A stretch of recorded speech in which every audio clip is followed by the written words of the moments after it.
Hi everyone, Mick back here, this time with August Vinyl Manifests. And let's see what we got into in August 2025.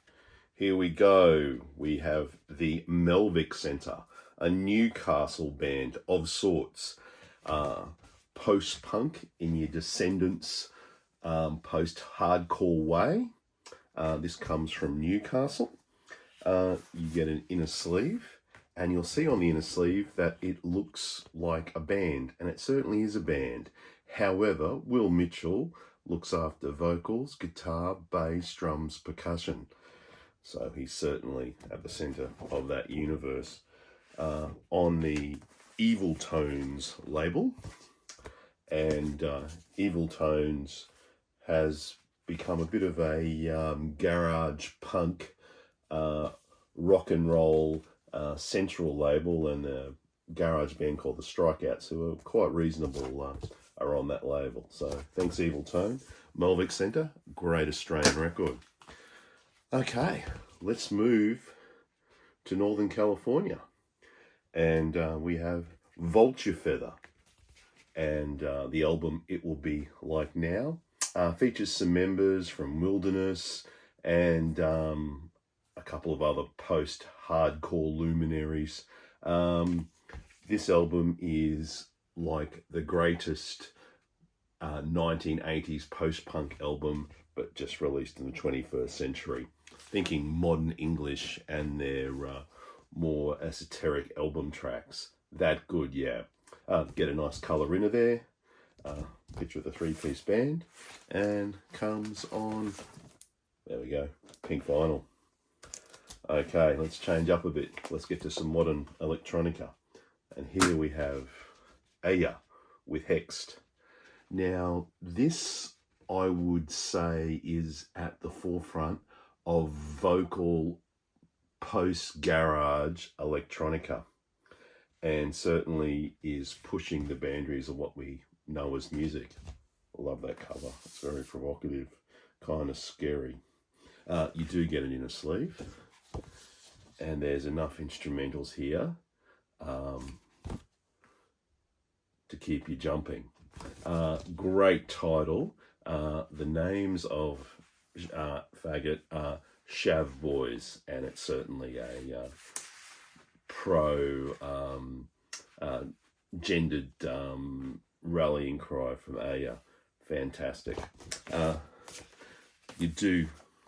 Comes on the always great Hyperdub label. For those who like their garage, know that Hyperdub are part of the picture. Okay, let's keep on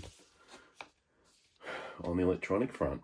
And here we have Mandaristic with Sargasm Antenna. Now, this is an ambient recording, which does include some environmental sounds. This is recorded in locations as from Portugal, Scotland, Isle of Venik, Croatia, Serbia, and the key instruments are, I found this interesting, violin, EMS synth, and Atlantic shells and found sounds. How good is that? Certainly your environmental side of ambient comes with some nice labels there as well. Okay, let's keep it electronic. Here we have Compilation Time. This one's been compiled by Philip King, and it's called All the Young Droids. And what this is as Brown Acid is to hard rock and heavy rock, as is Killed by Death is to punk, All the Young Droids collects a number of fantastic junk shop synth punk. A lot of these certainly aren't in the expensive range, these 7 inches, but certainly hard to find. So some names I had heard of before was Jerry and the Holograms with their self-titled song, Jerry and the Holograms. But after that, it gets a little bit more esoteric. You do get a fantastic booklet here to help you negotiate the sounds. Now, they do have an equipment list on here, so one for all the gearheads. You get Casio, VL1, Wasp, EDP, Fairlight, CMI, a Korg MS-20, various Moogs, the Micro Moog, the Sonic 6, the Roland CR, Juno 6, the TB-03, the TB-02, TR-06, the TR-66, the TR-808. We get a Prophet 5, heap of Yamahas, and a Sequential Circuit Pro 1. Fun comp, and certainly digging deep into that genre, and some nice labels there as well, as you can see. Okay, we're keeping it in the archive range, and this we have the Bag People. Now this is a reissue on Drag City of some hard to find archival recordings. Now the Bag People were a no wave band, so if no wave's a thing and it's a genre I particularly enjoy, and particularly I like the deep diving into no wave. This is a nice archival collection of a band that recorded primarily in New York and existed in that scene. There we go. Got some Bag People on the labels. Always nice. Okay, and a series that I always talk about is the Blue Note Classic series, and how this works for me is I'm particularly interested in the 4000 series, but ultimately I do like to get 60s Blue Notes at any opportunity, and the Kevin Gray mastering certainly means not only can A, I access this music easily, but B, I know it's going to be a reasonable pressing. Keep it up, Blue Note, and hopefully I don't get complacent and don't appreciate all the great work that's done in the jazz field by Don Was and the Blue Note team. Of course, you know what to expect from Blue Note. Okay, now this next album's a jazz album everyone's recently been showing, but doesn't mean it's not worthy or not worth exploring on. Okay, so this is another part of the Strata E series. They've done a couple of fantastic reissues this year, and this one's no different. You get Live and Slugs Volume 1 and 2 in this gorgeous gatefold. Of course, it comes from the original analog tapes, mastered by Kevin Gray.